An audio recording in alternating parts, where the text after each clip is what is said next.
Okay, thank you very much. Good afternoon. I have the advantage that I have a very sort of lively speaker before me, so I can easily spend the next half an hour talking about what he got wrong. Let me start with some general thought about security of supply. When we talk about security of supply, we normally have very different concepts in mind. And this is one of the reasons why the discussion about security of supply is sometimes very difficult, because people view this in a very different perspective. I think what the regulators have selected to understand under security of supply is kind of affordable, secure, stable supply of energy, electricity and gas. And I think this is also somehow behind a lot of the measures that are taken on the European level. I think what we have to recognize is, and this is maybe also a reason why we have a lively debate about energy policy, is that in Europe, over the last couple of years, we have had a multitude of policy initiatives, sometimes too many. I think we have repeatedly said, well, maybe we have overloaded member states and institutions with new measures, and we need to give everybody some time to implement what is already legally obligatory. And as Inge has mentioned in the morning, member states do have difficulty transposing some of the EU legislation for whatever good or bad reasons. But we are at a time where we are changing intentionally with a certain set of goals many aspects of energy markets. And this is, of course, creating some uncertainty, some unclarity, some confusion by people inside of Europe and outside of Europe. One of the topics, and this is sort of the next point, is that in 2010, Europe decided that we might be better off having a security of supply regulation for gas. And this one was also like the security of supply regulation in electricity, was started after an incident. Normally, politics doesn't really address these security of supply issues unless they are sort of put with their head right into it. And so in 2006, when the security of supply regulation for electricity came into force, we had before, the blackouts in Europe. And in 2009, we had the Ukrainian-Russian dispute about gas transport, which was the initiating sort of event that triggered the discussion about security of supply. Now, it is worth maybe talking a minute about this disruption, which I think provided numerous interesting experiences and lessons to be learned. And I think the European Union did take most of those lessons serious and implemented a number of measures that made sense and that should make us more resilient against future disruptions, whatever sort of part of the supply chain they might come from. What did happen is that a large part of the Russian imports was disrupted. And interestingly enough, Europe was at no time during these roughly 10 days really short of gas. There was every time, every minute, there was enough gas in Europe. We just didn't have enough transport capacity to get it where it was needed. And it was needed mostly in sort of the former communist countries of Central Eastern Europe, the new EU member states, and they have not been well connected with Western Europe. Now, this, of course, has a historical reason. I mean, any Bulgarian responsible person 15 years ago, if they had said, okay, let's build a pipeline to Germany, probably would have ended up in Siberia, because that was not the idea of supplying Bulgaria in the communist times with gas. This was from Russia and nowhere else. So clearly there was no infrastructure for the reverse flow. What we also did learn is that it actually is quite simple to upgrade the grid to support this reverse flow. And even after 10 days, we were able to implement a significant amount of reverse flow from Central Europe to Eastern Europe. So it's a fairly simple and cheap exercise. It just hadn't been done in time before because nobody had planned for it. So I think the lesson is we were able to cope reasonably well in most of Europe. In this part of Europe where we already had a good implementation of diversified gas supply systems, Austria lost 80% of imports and we had no problem. I mean, we had trouble, but we didn't have to cut anybody at any minute. Those countries that had the biggest problems were the ones, let's say, least prepared. So what was then decided that, taking the example of a few countries that had managed quite well, there was a benefit in having a common approach to security of supply, because it also became clear that unilateral measures in one country were blocking measures and improving the situation in other countries. So the legal basis now implements an obligation for solidarity. It assures a certain level of transparency and preparedness. It also implemented a mechanism of loose but still, I think, reasonably effective cooperation in a working group of member state level, and it provided some binding minimal standards on those countries. So basically, it's not a huge sort of rocket science, but it says analyze the risk, think about what could be done if some of the risks materialize, have plans how to address those.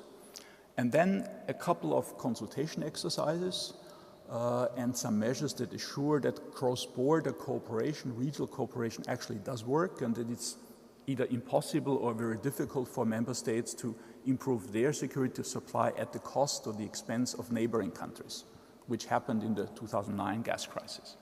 So I think here we have now a system in place which worked reasonably well. At the same time, at this moment, we decided in Europe to implement a number of investments in infrastructure to make it more flexible to address problems, which is basically reverse flow and a couple of small pipeline projects.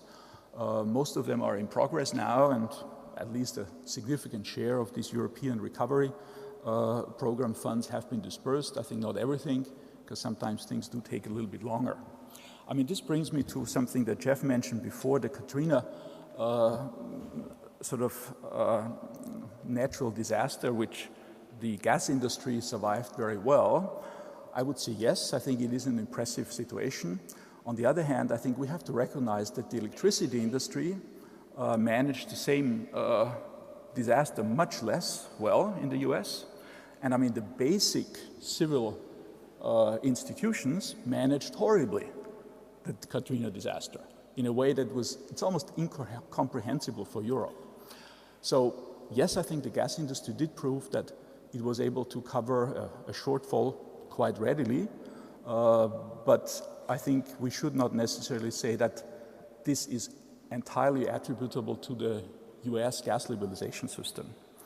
I think one other thing that came to mind when Jeff talked about gas pipeline investment, the US has, through shale gas development, changed the source of gas that's used in the US geographically from basically Canada and some parts of the US to very different parts of the US.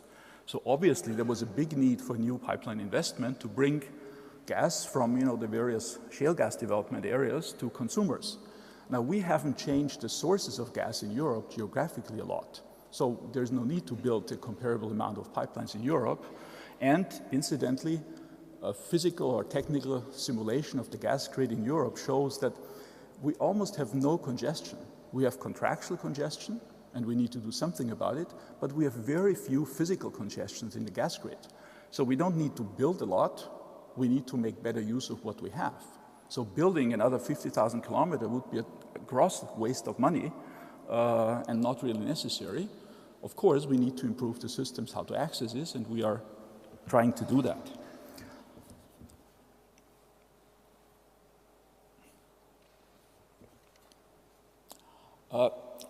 Something that, of course, is of concern is we have, about 2.5 years ago, decided on the third energy liberalization package, and we are somewhat in delay in about half of the member states in transposing it nationally. This is a nuisance, this is bad, but it goes back to what I said before, that we have some problem in overloading the national institutions in implementing all those changes. And this is probably more true in gas than in electricity, because we are changing more in electricity, in gas than in electricity. And the gas industry has always been more successful in lobbying member states to slow down implementation measures than the electricity industry. And we are still suffering to a certain degree from this difficulty in getting agreement among member states on the necessary measures, which, when you look at the first drafts of the second and third package and what the final version was, they were always more ambitious initially, and member states watered them down, sometimes more, sometimes less. I think what we do have now, and this is a big achievement we have in the third energy package, a lot of new instruments which are step-by-step implemented. And I think we also have, maybe together with the gas target model, a quite clear view of what the gas market in Europe should look like in a couple of years. And I would not agree that the entry-exit system is the wrong way, because Europe, with its about 12 to 14 foreign suppliers, maybe another 10 Indo-European production sites of relevant scope and production volumes, is a pretty diversified system where the physical need for transport is not that big. So there's a big room for title transfer in Europe. So I think it is very easy to sort of comprehend and also to simulate that a gas transport network in Europe does not necessarily physically need to transport gas volumes from Portugal to northern Germany or from Bulgaria to Ireland, because we have a multitude of sources. We just need to balance the supply and demand across the EU, and I think an entry-exit system is well sort of positioned to do so. I also am convinced, and this is to be read in the target model, we do not plan to have 20 entry-exit systems, which are clearly too many because they would be too small. We are going to have eventually between, let's say, 4 and 6 entry-exit systems in Europe, and I think they would be roughly the right size to enable a diversified supply situation, enough competition, but still not pose too many sort of inefficiency in transport capacity. So we have implemented now a number of institutions. ACER was set up, ENTSO-G is working. It just will take a little bit longer before we are able to get those institutions really working seamlessly together and delivering all the pieces we need. And I think on the gas side, one of the reasons obviously is that we are not dealing within country national production sites and producers like the US on the gas side, but we are dealing a lot with producers outside of Europe, and so we have our share of problems with producers coming from outside of Europe, like the US has problems with their oil suppliers. I mean, I don't see the US being very successful in managing the OPEC supply chain. And we are only moderately successful in managing the supply chain of gas from Algeria, Russia, and Norway. Although we are making progress, I think the old world, the long-term oil indexation, the long-term contracts, very inflexible situations, they are in the process of being changed. And I think in 2 to 3 years, we will have a much, much smaller amount of gas tied to oil. Maybe a third of the price will be determined by oil, not 90% like it was a year or two ago. We'll have much less long-term commitments, much more short and medium-term commitments. And I think we'll set much more prices being set by market signals, by hub prices, by sort of short-term price movements, and much less by longer-term formula-based methods. This is a process which is in the working. It's not easy, it's painful. Companies are making big losses. Producers are concerned. But I'm convinced that after this, let's say, shake-up in 2015, let's say, we will find a more stable situation, and Europe will continue to be attractive for producers from all over the world to bring gas to Europe in different ways. Maybe a word on electricity. Although most of the talk is on gas, I think electricity is in a way different, that it is much more dependent on national European developments. We don't import any significant amount of electricity from abroad. Therefore, we have different issues. And the biggest problem for electricity security of supply is probably inconsistent renewable policy and energy policy, which is homemade, obviously, because it's our policy. And some more consistency would, I think, easily resolve most of the problems that we have. We'll see if we get there or not. I was only moderately encouraged by the previous panel. But I think we need to be sure that whatever policy measures we implement are really well balanced, take into account all necessary aspects. And then I don't foresee any significant problem with electricity security of supply. And I'm also convinced that the gas needed for electricity generation, which incidentally is only price setting in a few number of countries in Europe. I mean, many countries in Europe determine the merit or the price not from gas, but from other fuels. But that might change over time. So I think on the electricity side, we are probably currently on the infrastructure a little bit more in an unstable situation, but one that we can easily resolve ourselves, so we don't have to talk to whatever Algeria, Gazprom, and Statoil to resolve our electricity issues. It's homemade, and it's us who can solve them or not. On the gas side, of course, we are part of the European and sort of global gas market. And finally, before I close, briefly about infrastructure development. I think on the gas side, we have now a sufficient number of instruments, either in place with the 10-year network development plans, regional plans, national plans, which are obligatory, a stable financing system for TSOs. So I think it will take some time. And on the gas side, we do not need a lot of new pipelines. We would be well served with a few more import alternatives, like the Southern Corridor, maybe a few more LNG regas terminals. But the rest in Europe is of moderate size, what we need to build in additional gas pipelines. Surely there will be a couple of them that need to be built, but this is not a lot. On the electricity side, we have a huge challenge that I think many people are aware of, and we need to find a solution that provides enough political guarantees for builders and TSOs to build the necessary infrastructure, because energy policy has been somewhat erratic in some countries over the last few years. So I have some sympathy for TSOs who says, why should I build the line? There's an election next year, and maybe the government changes the priorities again. And that is a problem that we have to overcome. But overall, our biggest problem is really permitting in electricity, and in gas, it's just only, under parentheses, organizational and software. I think the hardware is pretty much in place and can be done.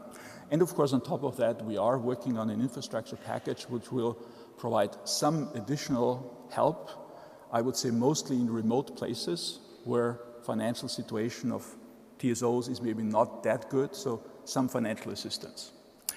I think I've covered that. There is a European plan, and it remains to be seen how far we get with implementing these long-distance corridors, and also how we regulate them in practice.